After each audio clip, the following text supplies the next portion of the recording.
Welcome to Let Me Fix This. Enjoy the video. In this video, I will explain how to play Zoe mid. First, prioritize farming during the early game to gain gold and experience. Use your paddle star or Q to clear minion waves quickly and efficiently.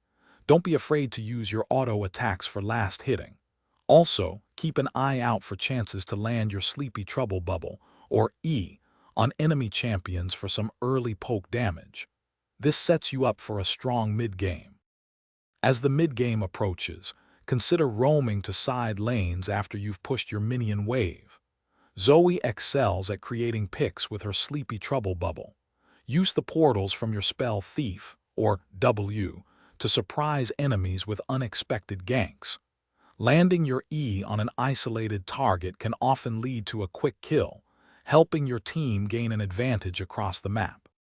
In late-game team fights, position yourself in the backline to safely unleash your damage. Your primary goal is to hit high-value enemy targets with your empowered paddle star. Remember to use your ultimate portal jump to reposition yourself, dodge incoming abilities, and create angles for your Sleepy Trouble Bubble. Staying safe while dealing consistent damage is key to winning these crucial engagements.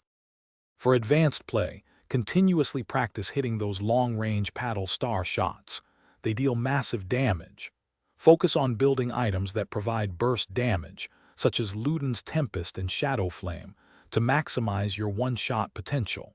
Remember to adapt your build based on the enemy team composition. Also, check the description for a link to Darn Tough Socks and other great deals.